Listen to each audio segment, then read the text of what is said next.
Today is the disappearance day of Jayananda Prabhu.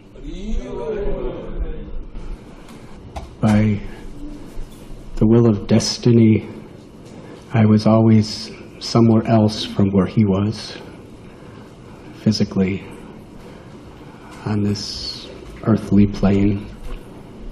But from the stories of devotees, by the letter and appreciation of Srila Prabhupada at the time of his disappearance, it's very clear the substance and the spirit that was the very foundation, the all in all of his life. And one of Srila Prabhupada's very earliest disciples was Jayananda Prabhu. Recently I was with Shamsundar Prabhu, and he told me that Jayananda Prabhu was one of the first devotees to join in San Francisco. And he was kind of older than most of the others. And he continued to work in order to support the center. Not only did he work for a good portion of the day, earning money and giving 100% of it to Prabhupada, he would clean, he would get the boga, he would fix anything that needed repairs or renovations.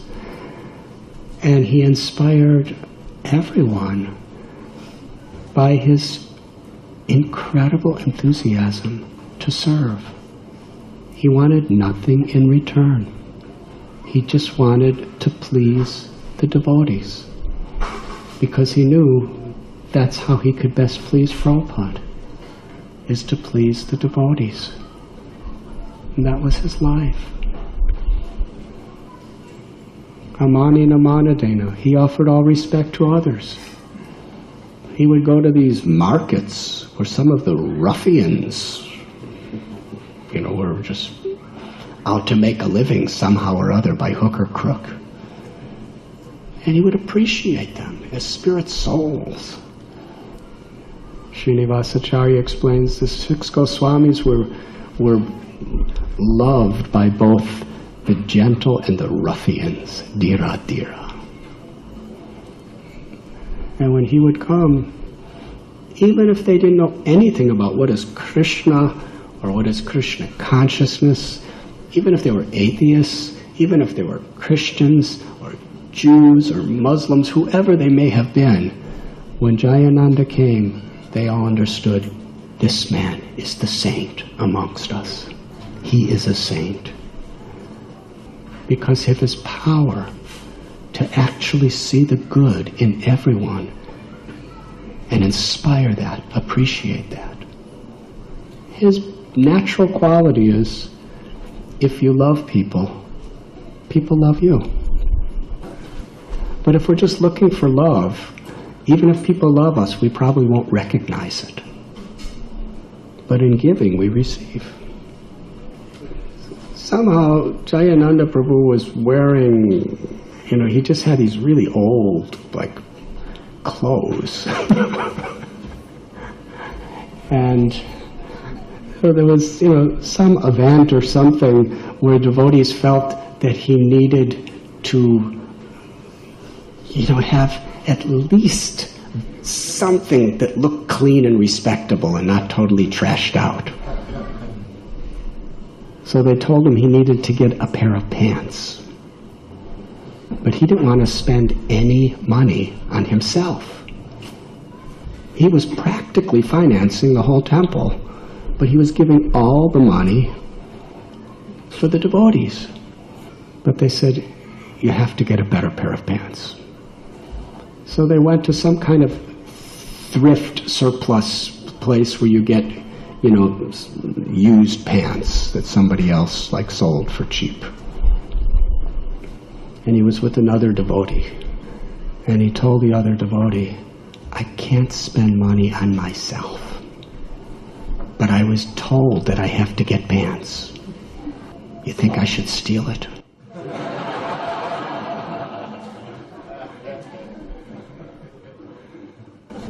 So The devotee said, yeah.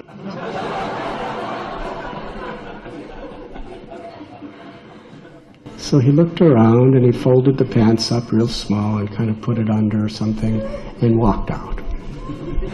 And when he got to the door, the security man caught him and arrested him and brought him to the police.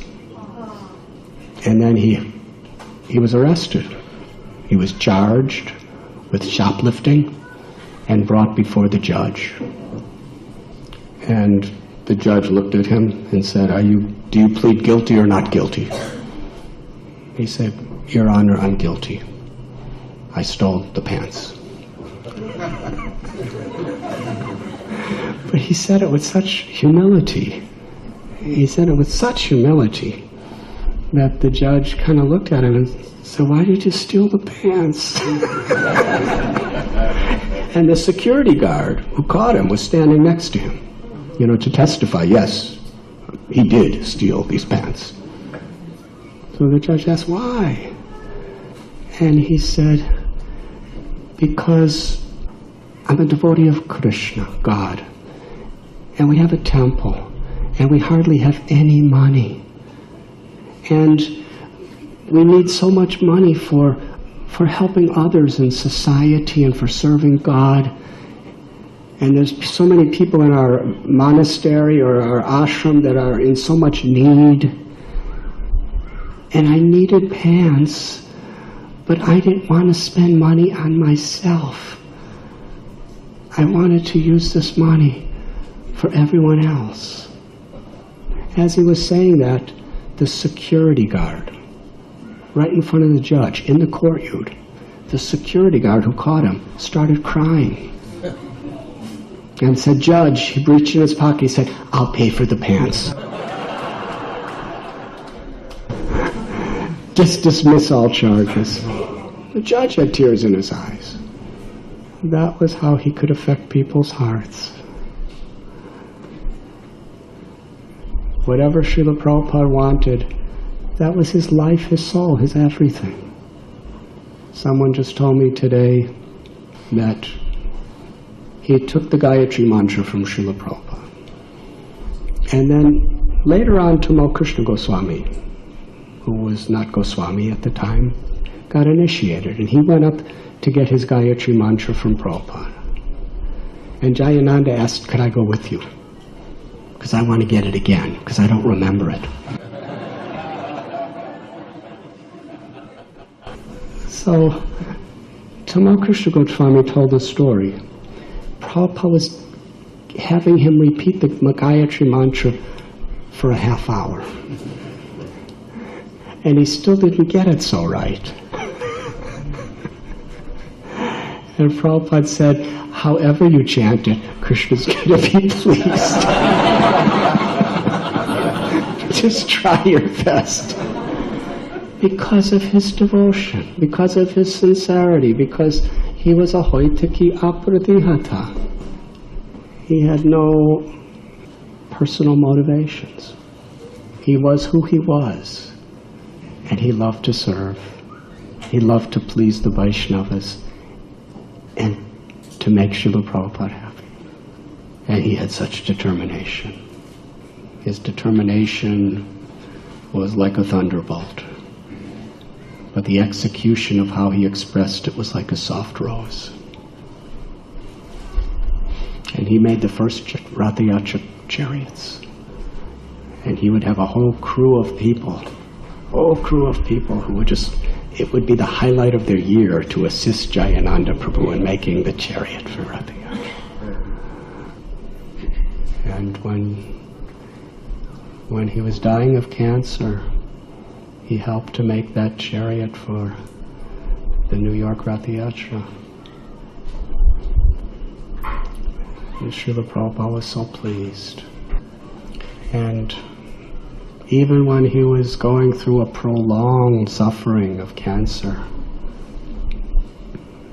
never complained, never blamed, always grateful, always gracious, always eager to serve in whatever way he could serve.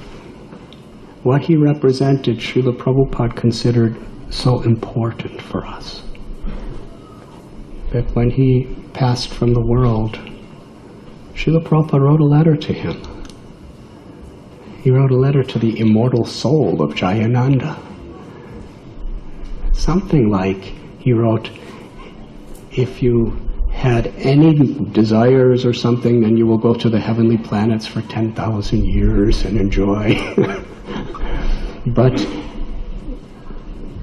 because you have no material desires, you have gone home back to Godhead, to Goloka Vrindavan. Srila Prabhupada put in writing, and it was distributed to our whole movement, his letter to Jayananda Prabhu, that you have gone back to Krishna. And Prabhupada expressed his immense gratitude to Jayananda Prabhu and his prayers and blessings. And then Srila Prabhupada did something which I believe is unprecedented in our society. He said every year Jayananda Prabhu's Disappearance Day should be celebrated on our Vaishnav calendar as a holy day to commemorate him. And wherever there's Rathayatras anywhere in the world for all time in ISKCON, Jayananda Prabhu's photograph should be on the chariot. Simplicity. He was confronted with as many complexities of this world as anyone else.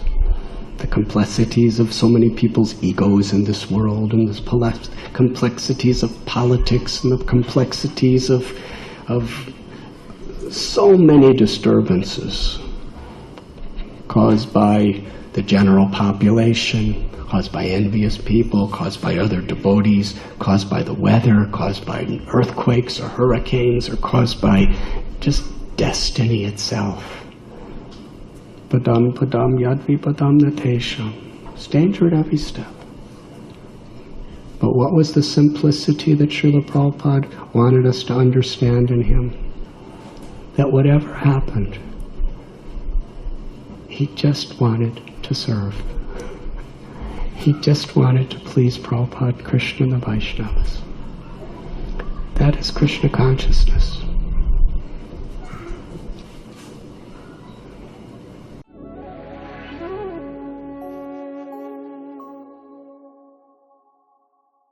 You were listening to Radhanath Swami on thesacredconnect.com.